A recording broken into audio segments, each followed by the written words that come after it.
salam tak lupa pula kita hadiahkan kepada seorang pemuda pasir. Beliau pergi menggunakan baju putih, pulangnya berlumuran darah. Beliau adalah sang rasul sejati, pembawa risalah yang penuh arti. Beliau diutus ilahi Rabbi di tengah-tengah umat yang tak tahu diri. Beliau adalah belah jantungnya Aminah, buah kasihnya Abdullah. Beliau adalah Nabiullah, Nabi besar Muhammad sallallahu alaihi wasallam. Sallu ala Nabi Muhammad. Dan doa dan kepada para alam sahabat beliau yang mana adalah sudi kiranya membantu beliau demi menegakkan kalimatul haq la ilaha illallah Muhammadar Rasulullah sallallahu alaihi wasallam. Dan doa restu kepada para tabi'in, ulama mutaqaddimin, baik ulama mutakhirin serta ulama yang mu'tabar di sisi Allah. Kata-kata takdiman wal ikraman kami kepada Abi selaku pimpinan dayah Thalibul Huda, dan kepada seluruh asatid maupun asatidah yang telah berhadir pada malam yang berbahagia ini, dan kata-kata kehormatan lagi kepada seluruh dewan juri yang adil lagi bijaksana, dan yang saya sayangi dan saya cintai seluruh para talawah yang dimuliakan oleh Allah. Masyaallah muslimin para talawah yang dimuliakan oleh Allah. Rasulullah sallallahu alaihi wasallam pernah bersabda yang dalam sebuah hadis yang diriwayatkan oleh Ibnu Majah. Apa kata beliau? Talabul ilmi faridatun ala kulli muslimin wal muslimat.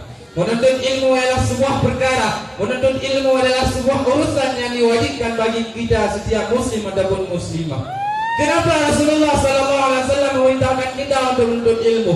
Dikarenakan ilmu ialah sebuah cahaya. Ilmu itu dibaratkan sebuah lampu yang menerangi kehidupan kita dalam dunia yang gelap ini. Dengan ilmu manusia bisa membedakan mana orang yang berakal dan mana orang yang bodoh. Dengan ilmu manusia bisa memahami agama. Dengan ilmu manusia bisa menguasai teknologi dan membangun peradaban yang maju. Dengan ilmu manusia bisa mengenal mana yang hak dan mana yang batil, bisa mengenal mana yang haram dan mana yang halal. Dengan ilmu pula manusia bisa merasakan kebahagiaan dunia ataupun di akhirat. Sebagaimana Imam Syafi'i rahimahullah taala pernah berkata, "Falaula ilmu la sa'adat rijal wala urifal halal wal haram." Jikalau bukan karena ilmu, semua manusia yang ada di muka bumi ini tidak merasakan kebahagiaan dan tidak akan mengenal mana yang halal dan mana yang haram. Maka karena itu para talabah yang dimuliakan oleh Allah, jikalau kita semua ini ingin hidup bahagia dunia dan akhirat, kita ingin mengenal mana yang halal dan mana yang haram, maka marilah senantiasa kita untuk menuntut ilmu. Tapi ingat, di saat kita menuntut ilmu, banyak sekali cobaan, tantangan dari tangan yang harus kita hadapi. Namun dengan tekad yang semangat, kita pasti akan menggapai cita-cita kita, yaitu ingin hidup bahagia dunia dan di akhirat. Masyaallah muslimin para talabah yang dimuliakan oleh Allah. Selain Rasulullah sallallahu alaihi wasallam yang memerintahkan kita untuk menuntut ilmu, Imam Syafi'i rahimahullah taala juga berpesan kepada kita. Apa pesan beliau? Ta'allam falaisal mar'u yuladu 'aliman falaisa akhu ilmin kaman huwa jahil.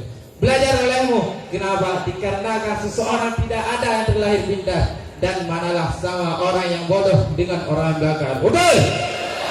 Takbir. Kenapa Imam Syafi'i berpesan kepada kita untuk menuntut ilmu? Dikarenakan di saat kita lahir, di saat kita keluar dari kubur kita tidak tahu apa-apa. Yang kita tahu hanyalah yaitu meremeh.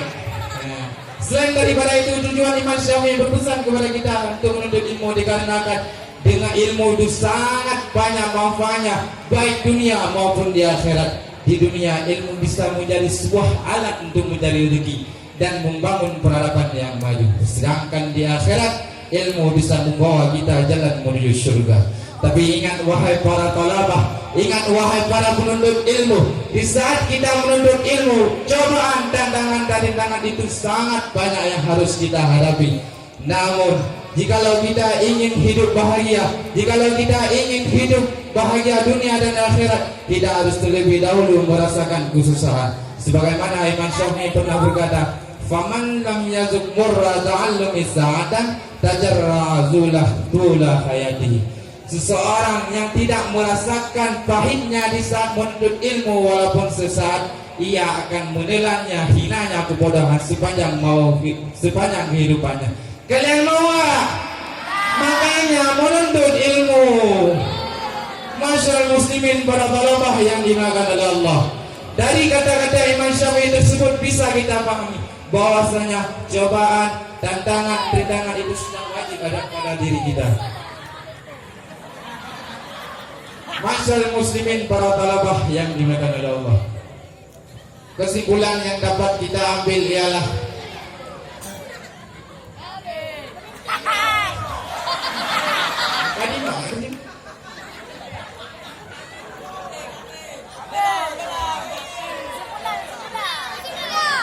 kesimpulan yang dapat kita ambil ialah jikalau kita ingin hidup bahagia dunia dan akhirat, kita harus memiliki ilmu.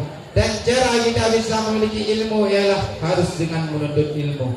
Tapi ingat wahai para talabah, wahai para penuntut ilmu, di saat kita menuntut ilmu, di saat kita ditimpa musibah yang begitu besar, kita jangan takut dan jangan putus asa. Kenapa? Karena Allah selalu bersama kita. Sebagaimana Rasulullah sallallahu alaihi wasallam pernah bersabda dalam sebuah hadis yang diriwayatkan oleh Imam Tirmidzi, "Faman khalla fi talabil ilmi fa huwa fi sabilillah hatta yardina." Seseorang yang keluar untuk menuntut ilmu, ia selalu dalam jalan Allah sehingga ia kembali. Apa makna kita di jalan Allah? Makna kita di jalan Allah ialah kita selalu dilimpahkan rahmat dan karunia beliau. Kita selalu diberi taufik dan hidayah. Dan kita sebagai penuntut ilmu bukanlah orang-orang biasa. Kita penuntut ilmu orang yang istimewa. Kita penuntut ilmu ialah orang-orang yang diberikan taufik dan hidayah. Kita para penuntut ilmu ialah orang-orang yang diangkat derajatnya oleh Allah Subhanahu wa taala. Sebagaimana Allah Subhanahu wa taala berfirman dalam Quran surah Al-Mujadalah ayat 11, "Yarfa'illahu alladhina amanu minkum walladhina utul 'ilma darajat." Allah taala mengangkat derajat orang-orang yang beriman dan orang-orang yang menuntut ilmu. Akhirul kalam, wabillahi taufiq wal hidayah. Assalamualaikum warahmatullahi wabarakatuh. Waalaikumsalam warahmatullahi wabarakatuh.